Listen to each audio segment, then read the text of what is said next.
Entonces, mucho gusto nuevamente, Sebastián Aguirre, yo soy coordinador de trasplantes y hoy quiero, más que mostrarles presentaciones e imágenes, es conversar mucho con ustedes. Por eso me quería desplazar un poco, incluso hacia las sillas. De todas maneras, vamos a hacer esto muy interactivo.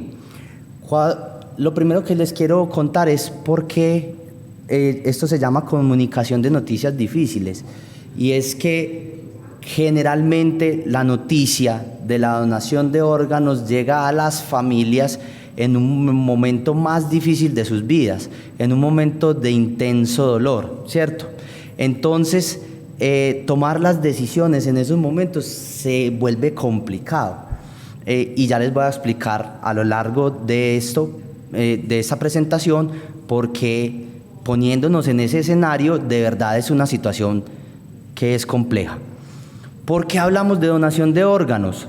Vean, todos sabemos que hoy en día hay una amplia lista de pacientes en lista de espera de un trasplante. Eso hace que muchas personas hoy estén en la casa con una maletica empacada al lado de la cama, esperando a que en el momento que ellos menos se lo imaginan, les llegue esa llamada en la cual les dicen: usted ha recibido ese regalo de vida. Si ustedes han tenido un familiar o de pronto como pacientes han estado alguna vez con una complicación grave, severa e irreversible de alguno de los órganos, sabrán que, por ejemplo, las personas que están en diálisis tienen que ir 3 veces a la semana a la clínica. Si ir a una cita médica es largo, ir a una diálisis sí que es cierto. Uno pues tiene que contar con el tiempo de desplazamiento, con las 4 horas de la diálisis, con la recuperación después de la diálisis, que no crean, aunque es una terapia que nos sostiene con vida, es una terapia que para el cuerpo es bien difícil de tolerar. Y luego de eso, otra vez desplazamiento a la casa. ¿Qué les quiero decir? Si usted tiene diálisis a las 6 de la mañana, su jornada empieza a las 4 y se está acabando más o menos al mediodía. Eso 3 veces a la semana, y eso todos los días de su vida. Y sin contar que los catéteres por los que hacemos diálisis a veces se pueden infectar, y en general, aunque es una terapia que nosotros recomendamos porque es la opción más cercana que tenemos para sostener la vitalidad del paciente, también es cierto que es una terapia en la cual disminuye mucho la calidad de vida de las personas. Y esas personas, perfecto. ¿Ahí me escuchan bien? Sí. Y esas personas que reciben ese regalo de vida, ya pueden, después de pasar su tiempo de recuperación, los conocemos, o de pronto algunos de ustedes conocen algún trasplantado de riñón o de hígado, van a la costa, tienen su vida completamente normal, deben tener sus medicamentos y seguimientos médicos, pero su calidad de vida es muy importante, cambia totalmente. Y hoy en día yo les digo, ¿qué puede ser más importante? ¿La cantidad de vida o la calidad de vida? ¿Cierto? Porque hay personas que viven con compromisos muy graves de sus órganos, y su calidad de vida es completamente, pues, una calidad de vida que nosotros no quisiéramos para nosotros. ¿Listo? Entonces, lo mismo pasa con el de hígado, con el de corazón, ni decirlo. El de corazón no tiene diálisis. Cuando tu corazón falla, en esta institución que hacemos trasplantes de corazón y pulmón, pues cuando están muy mal los tenemos que hospitalizar, poner dispositivos que ayuden al corazón un poco, o incluso poner otros dispositivos que circulan la sangre de nosotros, pero esos dispositivos, incluso en algunos, no duran más de 72 horas. ¿Qué quiere decir? Hoy, en la clínica CardioVid, hay pacientes que si en 72 horas no son trasplantados, muy posiblemente van a fallecer. ¿Listo? Se llama urgencia cero de corazón. Y es por eso que nosotros hablamos de trasplantes de órganos. Y lo que pasa es que cuando llegamos al momento de que una persona ha fallecido y vamos a hablar con las familias para preguntarles si desean o están de acuerdo con la donación de órganos, muchas veces obtenemos unas negativas. Y nosotros nos hemos puesto a preguntarnos por qué estas personas no están de acuerdo con donar el corazón. Si, por ejemplo, si fuera al contrario, si su familiar fuera el que lo necesitara, sí lo aceptarían. Hemos pensado muchas veces si esto es egoísmo o es otra cosa, y la gran realidad es que nosotros todos, incluso los antioqueños, hablando como antioqueños o ya hablando colombianos y como especie humana, somos generosos por condición. Todos somos generosos. Si yo hoy les preguntara acá a cada uno, estoy seguro que cerca del casi el 100% me dirían que donarían su corazón una vez fallezcan. ¿Qué pasa? Cuando tú estás frente a tu familiar, a veces es tu hijo de 30 años, 20, 4 años, que te están diciendo que falleció.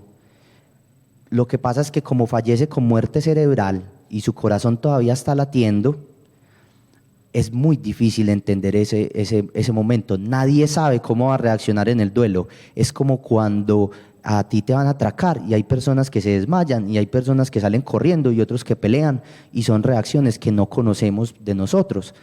Lo mismo pasa acá, no sabemos cómo reaccionamos, y tomar la decisión de desistir de la esperanza, o sea, decir, entiendo que se murió y voy a soltar, es muy difícil. Y eso es como una papa caliente. Entonces nosotros hemos llegado a la conclusión de que las personas a veces se niegan, es simplemente porque no quieren tomar la decisión. Les explico, piensen en una pareja que uno de ellos ya no quiere al otro, y es una buena pareja, han sido años hermosos, no hay infidelidades, no hay nada, sino que ya siente que no lo quiere, pero no es capaz de tomar la decisión. Y un día el otro, que es más valiente, le dice, mira, yo te noto muy raro y es mejor que terminemos. Y el que quería terminar hace rato dice como, menos mal no fui yo el que terminó. O sea, menos mal no tengo el peso de esa decisión. Entonces, cuando yo tengo mi hijo de 4 años, de 20, mi esposa, y me dicen donar órganos, yo soy como, no.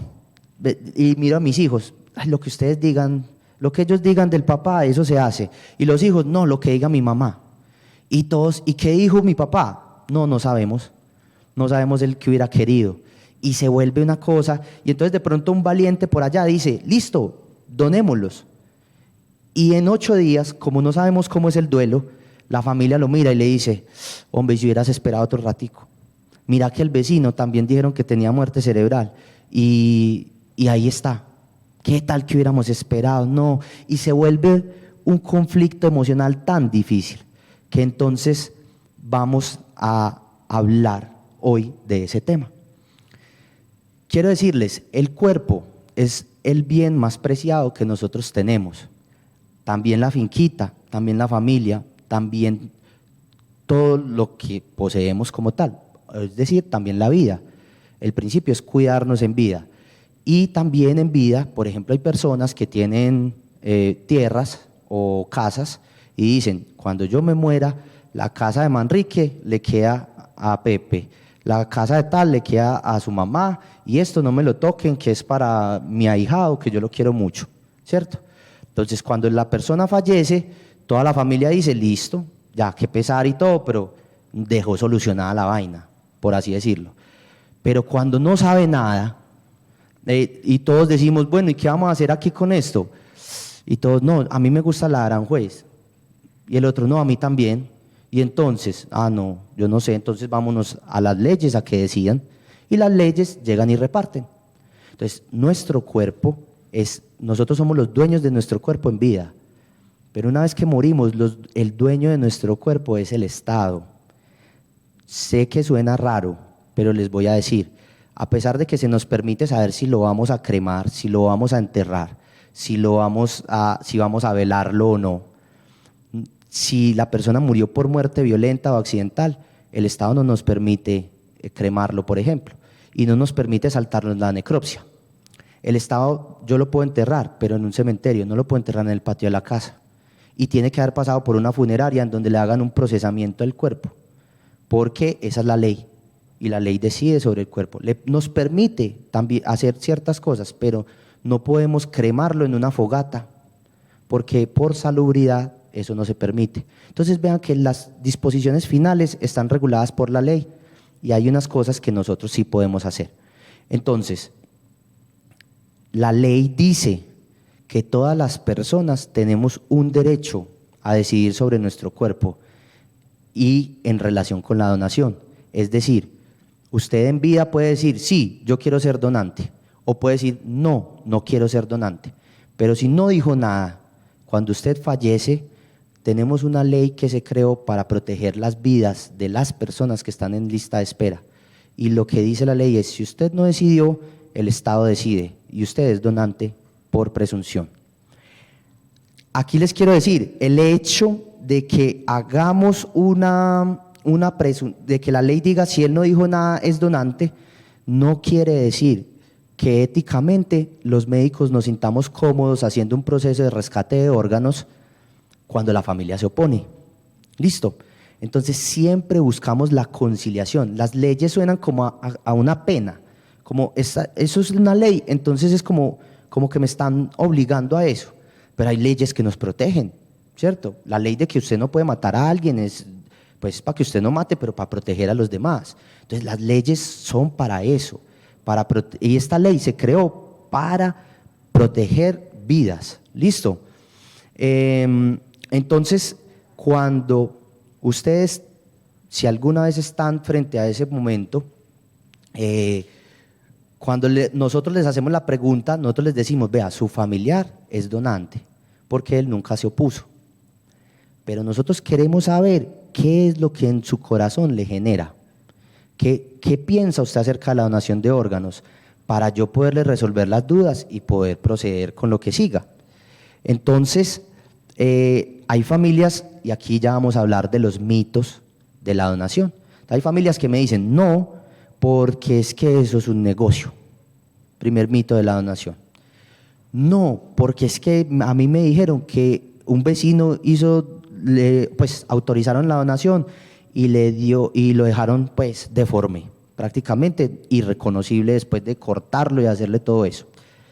3, es que los trasplantes solo son para las personas que tienen dinero, ¿cierto? O sea, usted puede llegar y pagar, que viene de la mano con el que es un negocio.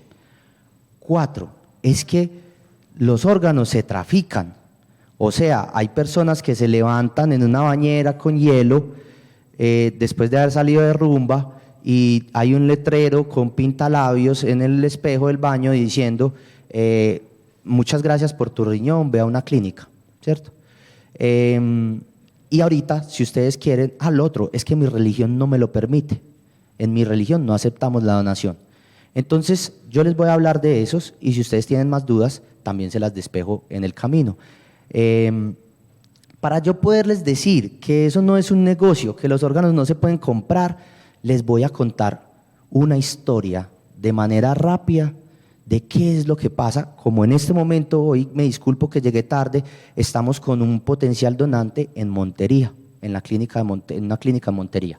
Entonces a mí me llamaron anoche a las 10 de la noche y me dijeron, aquí hay una persona de esta edad, y yo dije, ya falleció, parece porque se tuvo una lesión muy grande en el cerebro, va a ser una muerte cerebral, entonces para que estemos pendientes.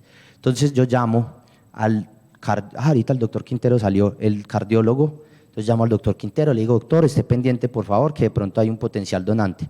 Mientras eso, llamo a los de hígado, que es un grupo diferente, el que trasplanta un corazón no trasplanta un hígado, ni viceversa.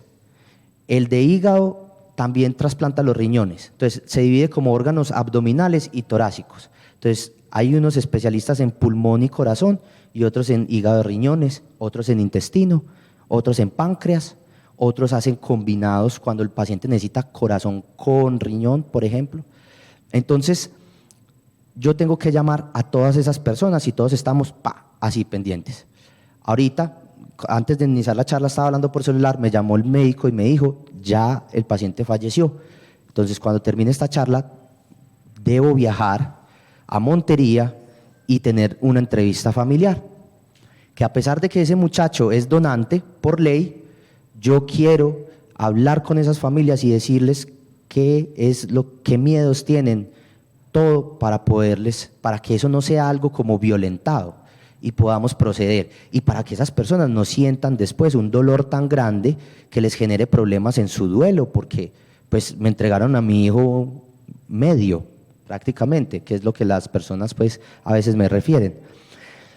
De ahí tengo que cuadrar los vuelos, tengo que cuadrar los pilotos para salir en el vuelo privado para allá, porque no puede ser en un vuelo comercial, necesito un avión disponible para mí, porque el corazón, vamos a hablar estamos en la clínica cardioid, vamos a hablar del corazón y los pulmones.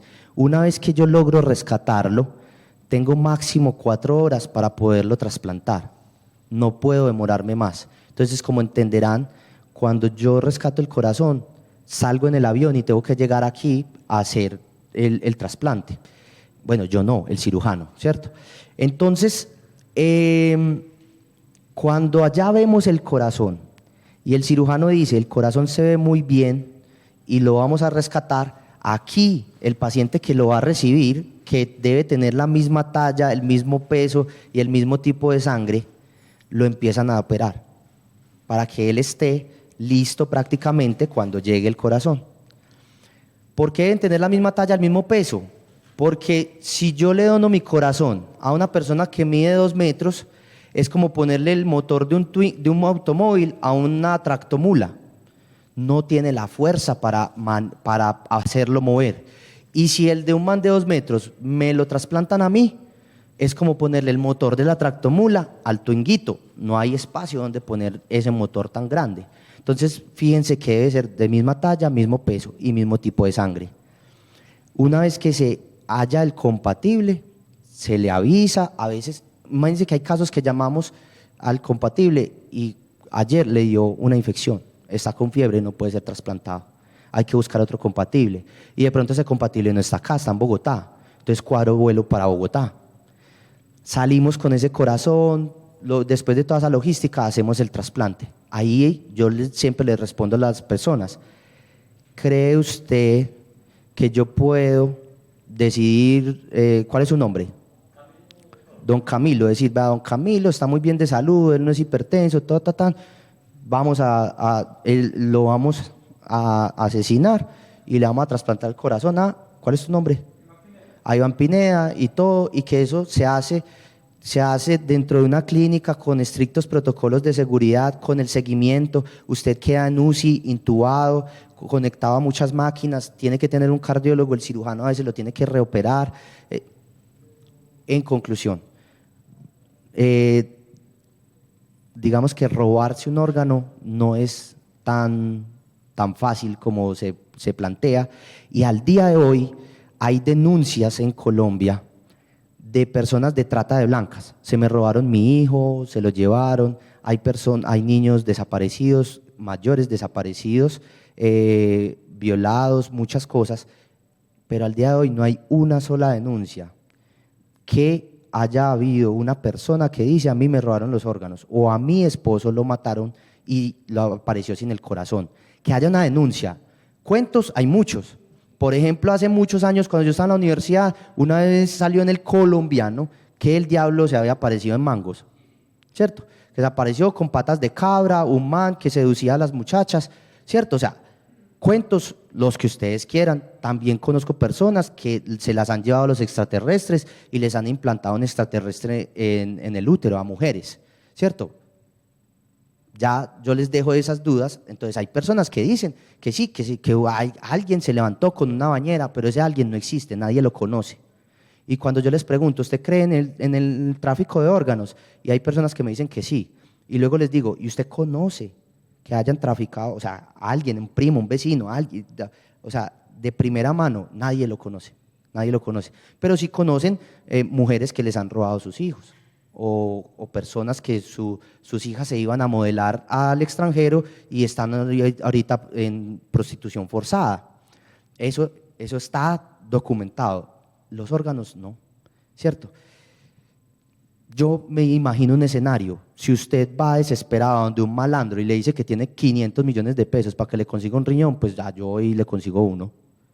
Ya que le sirva o no le sirva, yo veré qué hago, pero o sea, lo que voy es que eso como tal, un trasplante dentro de una clínica no existe.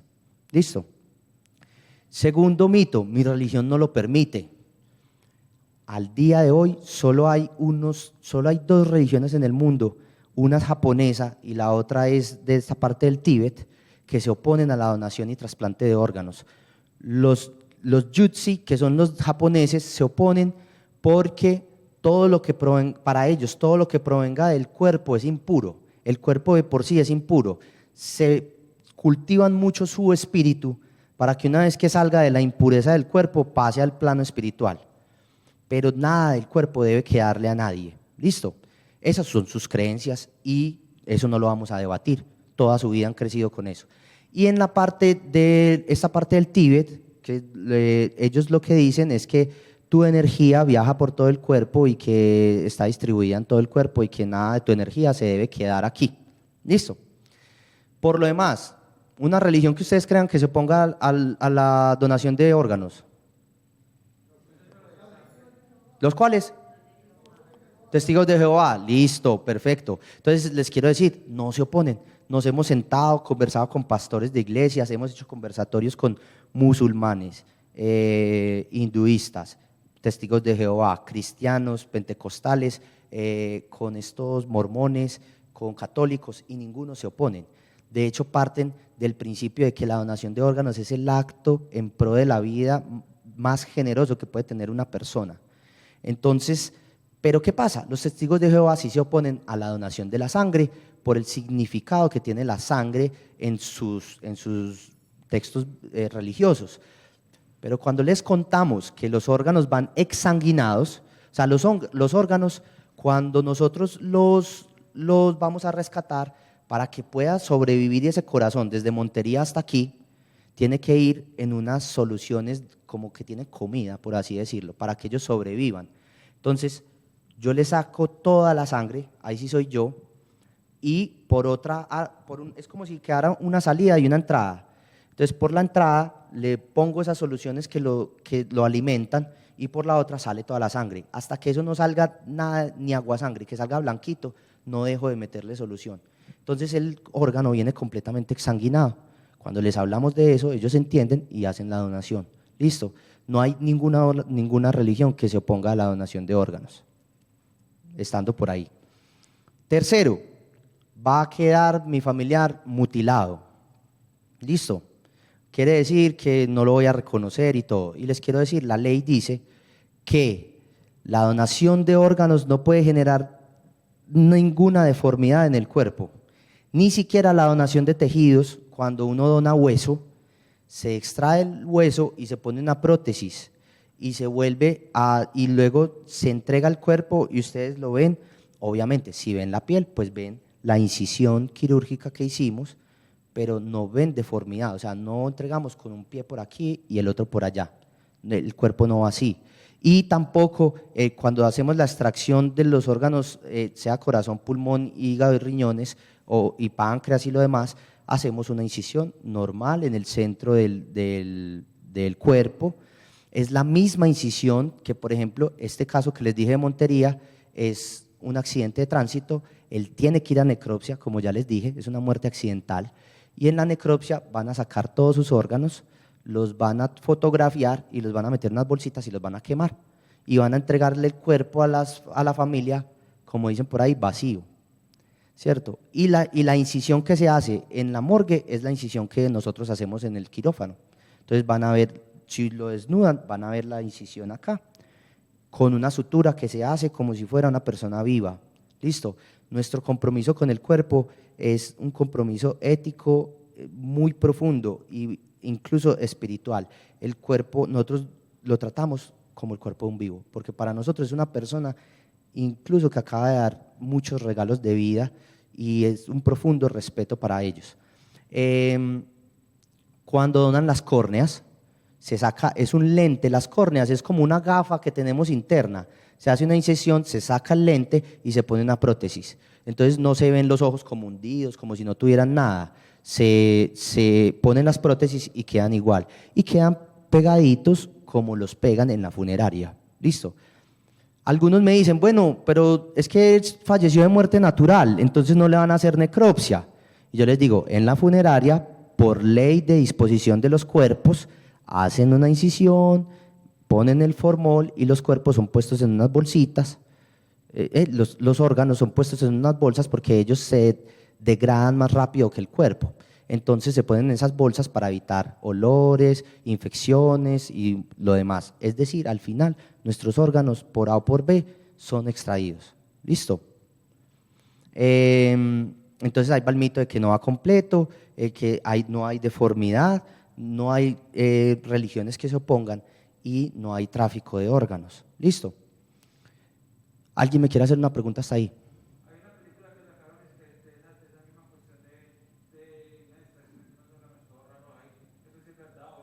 ¿Cuál? ¿Cómo así? Ah, Pálpito, la serie de Netflix. Listo. ¿Y tú tenías otra?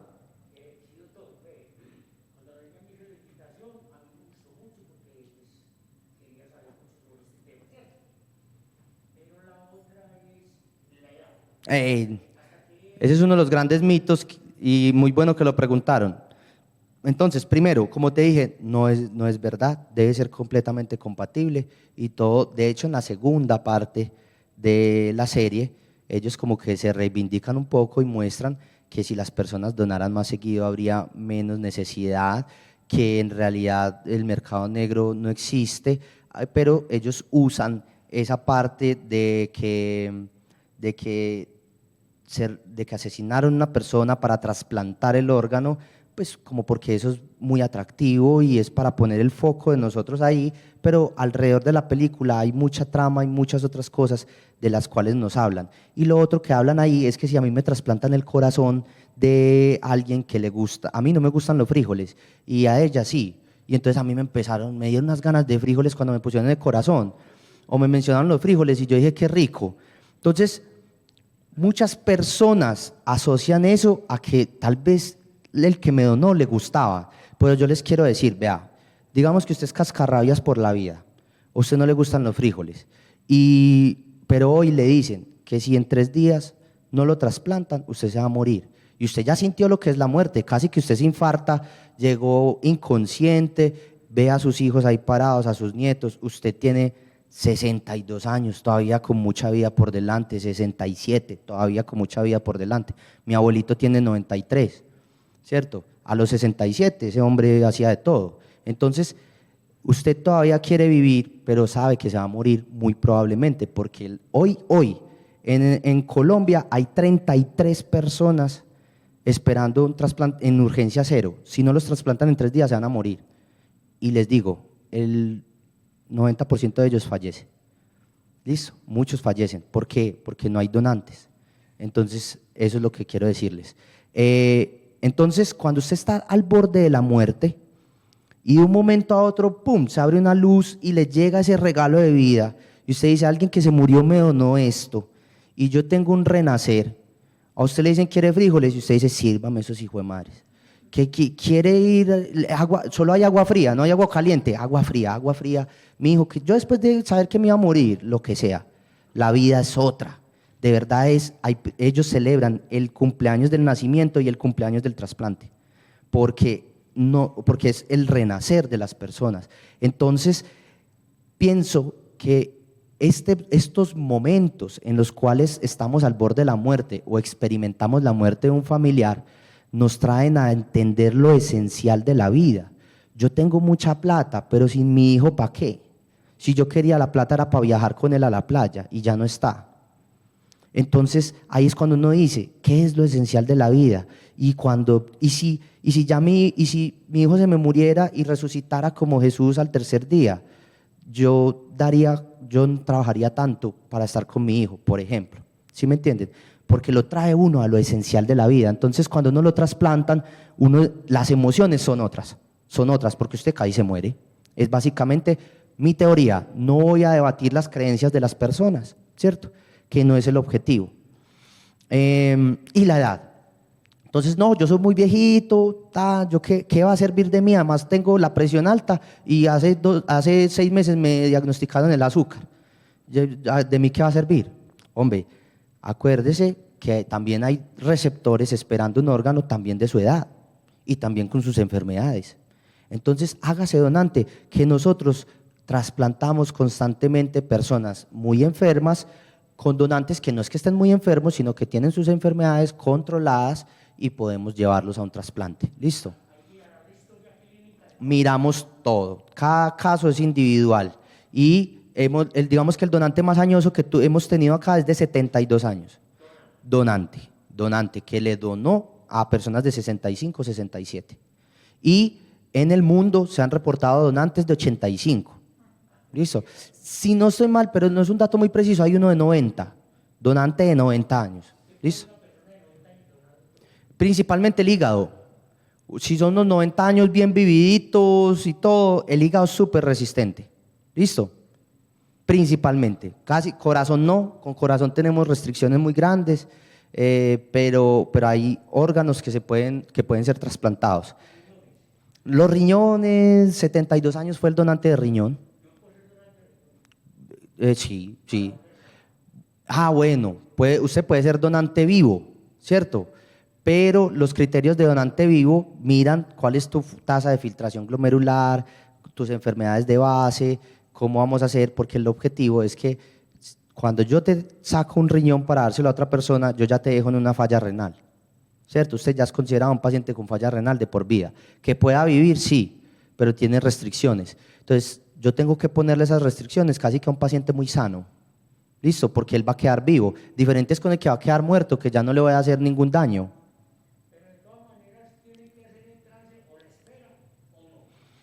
Bueno, no, si usted está en lista de espera y dice, yo tengo un familiar de primer grado que me va a donar a mí, usted en su programa de trasplantes dice eso y allá le hacen el estudio y le dicen si sirve o no sirve.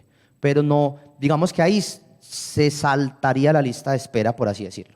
Pero a veces un hermano no es compatible con otro hermano y a veces ni siquiera un hijo con un padre es compatible, porque el hijo recibe parte del papá y parte de la mamá. Entonces tiene compatibilidad. Entonces cuando se lo trasplantan al papá puede rechazar con los anticuerpos de la mamá. Son cosas que ahorita son muy técnicas, pero lo que quiero que se queden es que no es que uno sea tan compatible por ahí por la vida. Ahorita les cuento una historia que es una nota de compatibilidad. Entonces, después de hablar de los mitos de donación, discúlpeme que vea el celular, que es que como saben estoy pendiente de un proceso. Listo. Después de hablar de los mitos de la donación, viene la invitación que hoy les tenemos, y es todos ustedes y todos los que están afuera, que hoy no están aquí y donde estén en Colombia, son parte de la red de donación y trasplantes de órganos. ¿Qué parte soy yo? El potencial donante. ¿Quiero ser o no quiero ser potencial donante si algo me pasa? ¿Cierto? La invitación de hoy es, decidan vida. De esta casita que tengo, voy a hacer el testamento de esta casa y voy a decir, si algo me pasa, yo quiero que partes de mí le den vida a otras personas. Lo converso con mi familia y mi familia, cuando esté en ese momento de la comunicación de noticias difíciles, va a decir, no, pero es que sí, él siempre quiso eso, entonces no se preocupe, doctor, hágale. Pero cuando no saben, créanme que eso es una ansiedad tremendísima. Entonces, lo primero, hablarlo con la familia. Y lo segundo, si usted además quiere pronunciarse ante la ley, puede entrar a la página de internet, ahorita se las voy a dejar aquí escrita, y ahí ingresan y dicen, quiero ser donante, les piden unos datos muy personales y se hacen donantes. No tienen que, si quieren, imprimen un carnet que eso les saca. Pero si no, cuando a ustedes algo les pase, Dios no lo quiera, yo busco en el Registro Nacional de Donantes y digo, don Camilo con cédula tal, ¿se opuso o no se opuso? Y ahí me dicen, no, él dijo que sí, o él dijo que no, o él no dijo nada. Y si no dijo nada, es donante por ley. ¿Listo? Es donante por ley.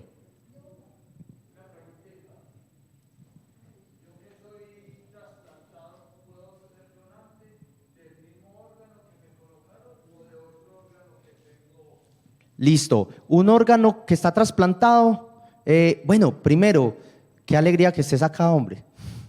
Bacanísimo. Vos sabes lo que es el cambio de calidad de vida. No sé cuánto lleves de trasplantado, pero qué rico, de verdad. Me alegra eso. Y como les decía, hoy estamos con un potencial donante en Montería que seguro va a beneficiar a alguien que más adelante se va a sentar al lado tuyo. Entonces, no, el órgano trasplantado no puede ser otra vez donado. Listo, ya de por sí el órgano ya viene limitado. Listo. Pero sí puede ser donante de otro órgano. Listo, si su función renal está bien, su hígado y tan, si algo te pasara, puede ser donante de otro órgano. Hemos tenido los casos, listo, hemos tenido los casos de personas que fallecen por otras condiciones, me trasplantaron, pero tuve un accidente y me habían trasplantado de hígado, pero mis riñones también y son donantes porque alguna vez les donaron. Entonces sí pueden ser donantes, listo. E incluso hay personas con enfermedades que creemos que son muy severas para ser donante, lupus, artritis, muchas condiciones que son donantes, listo. Por ejemplo, un paciente VIH, yo tengo VIH, yo no puedo donar porque infecto a la otra persona, pero es que el que está esperando también tiene VIH, ellos también se enferman. Entonces, hágase donante, que en ese momento de pronto vas a dar ese regalo de vida a otra persona que incluso quizás haya perdido totalmente la esperanza, porque de verdad, a veces solo estando ahí es que uno entiende lo difícil que es que le llegue a uno ese regalo de vida, y que cuando le llega, ahorita les voy a contar la historia, es como si algo perfecto pasara, y recuerden que lo perfecto no es lo planeado. Por ejemplo, cuando yo le propuse matrimonio a mi esposa, si hubiera planeado las cosas no hubieran salido como salieron. Todo lo que planeé, todo eso llovió, estábamos en el mar, llovió, no pudimos montar en una lancha que íbamos a montar, tocó en otro lado y fue hermoso. Ni planeado hubiera salido así, o sea, fue perfecto. Lo mismo pasa con los trasplantes. Son tantas cosas que se unen que de verdad es como que eso era para usted y punto. Como dicen por ahí que el que le van a dar le guardan.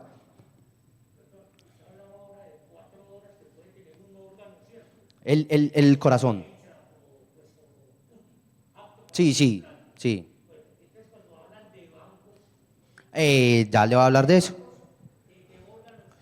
No hay bancos de órganos, hay bancos de tejidos. ¿Listo? Entonces yo puedo rescatar el corazón de una persona que por cosas de la vida no hay un receptor. Por ejemplo, hace poquito tuvimos un paciente AB negativo que era muy grande, y como a veces las personas que tienen problemas de corazón son muy pequeñas porque la falta de oxigenación no los deja crecer, por así decirlo. Entonces un donante gigante no tenía un receptor en toda Colombia, no hubo un receptor. Entonces ese corazoncito se rescató para las válvulas cardíacas. Acuérdense que a veces nos fallan las válvulas y nos trasplantan unas válvulas. Entonces eso sí pasa a un banco. Entonces hay bancos de córneas, hay bancos de válvulas. Acá en la clínica Cardiovid es el único banco de válvulas de Antioquia. Hay bancos de arterias. Yo me caí, me macheteé por acá cortando pasto, me corté la arteria y me tienen que poner un injerto. Entonces sale de los bancos de arterias. Hay bancos de hueso. Entonces el hueso se procesa y cuando tenemos accidentes, ese se llama cemento óseo. A veces en el accidente te partiste el hueso en no sé en cuántas partes. Te lo pudieron poner, pero quedaron huequitos, porque esas partes se perdieron. Entonces ponen cemento óseo. Hay niños que tienen cánceres óseos que tienen que desarticular toda su pierna, y los donantes jóvenes pueden donarle toda su articulación y pueden volver a caminar. Entonces eso sí, hay bancos de piel. En diciembre, lastimosamente, en Antioquia nos gusta mucho la pólvora.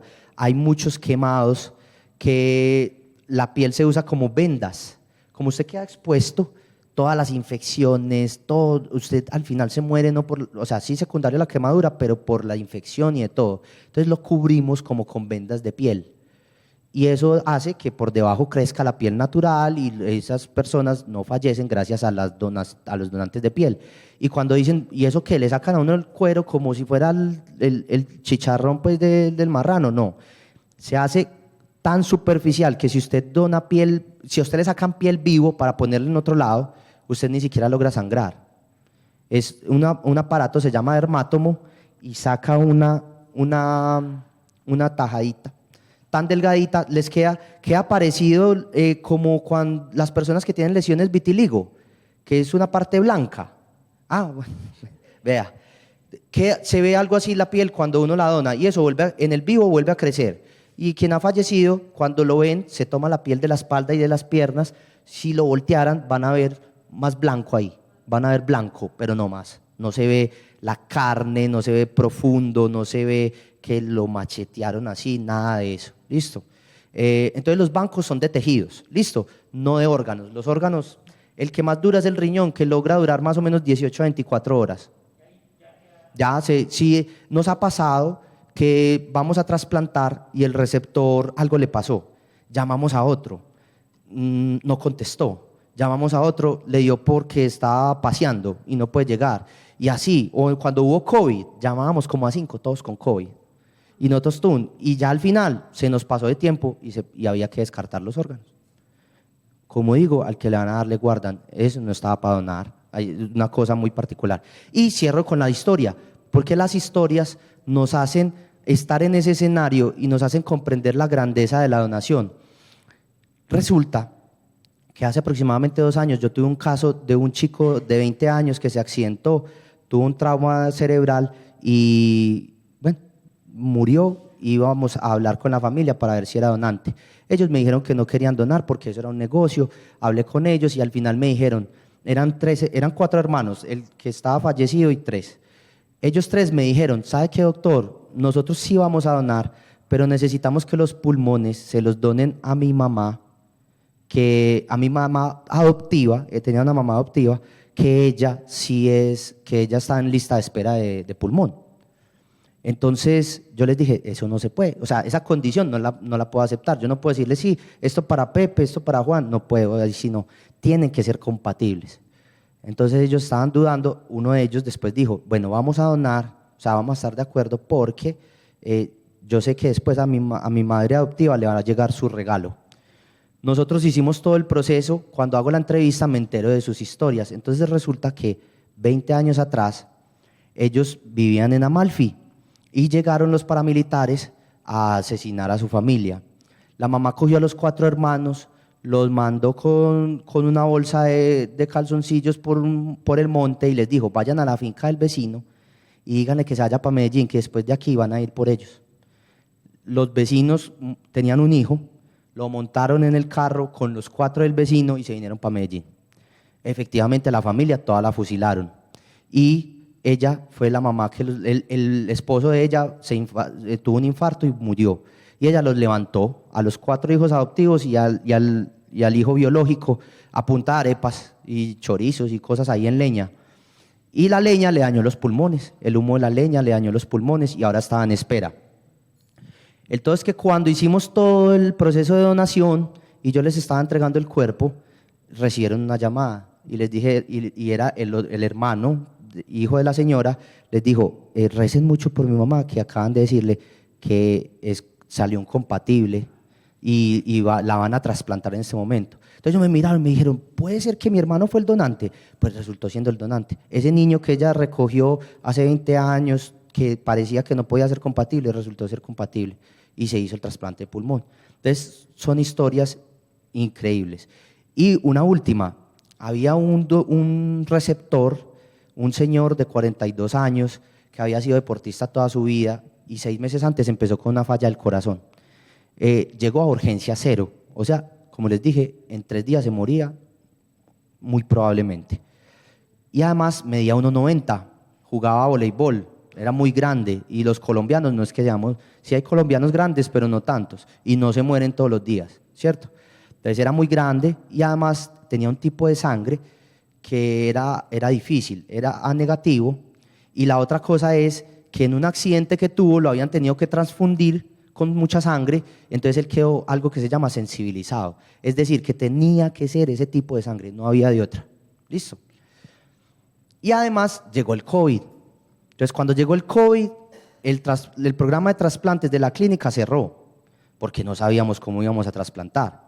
Entonces dijeron hoy, vamos a cerrar el programa y por disposiciones de leyes no podemos cerrar el programa si no avisamos con 24 horas de anticipación.